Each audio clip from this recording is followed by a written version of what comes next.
გამარჯობათ მეგობრებო, ეს არის რიგით მე-6 გაკვეთილი და ჩვენ დღეს გასწავლით თუ როგორ დავარტყათ თავი. გამარჯობათ მეგობრებო, პირველ რიგში მადლობა 50 გამომწერისთვის და 100 გამომწერზე დაიდება სპეციალ ვიდეო. და ეხლა ტესტავთ ჩვენ კამერას, თუ კარგი იქნება, მოგწერეთ, თუ ცუდია ჩვენ გავაგრძელებთ ისეთ ტელეფონით გადაღებას. წავედით. თავი თამაში არა მარტო ფორვარდისთვის, ასევე მცველისათვის საჭიროა. ამიტომაც მე დღეს გავსწავლით რამდენიმე ვარჯიშს, რომელიც დაგეხმარებათ თავის დარტყმის განვითარებაში. იმისთვის, რომ თავის დარტყმა იყოს ძლიერი, ჩვენ უნდა დავარტყათ შუბლი და არა თავის ზედა ნაწილი.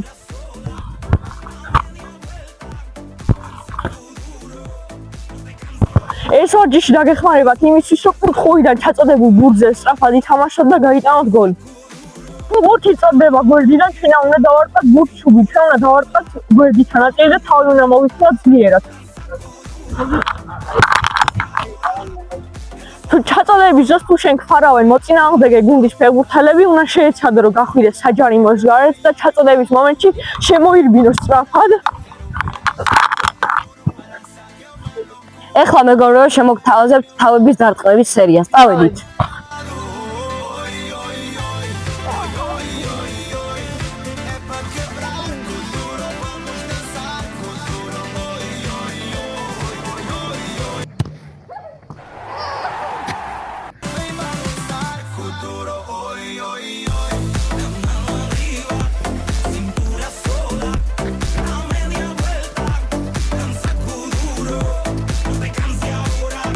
მეგობრებო, დღევანდელი ვიდეო მიილია. თუ მოგეწონათ ასეთი ვიდეოები, ეს ვიდეო დაალაიქეთ და გამოიწერეთ არხი, რომ არ გამოგჩეთ 100 გამომწერზე სპეციალ ვიდეო. ნახვამდის.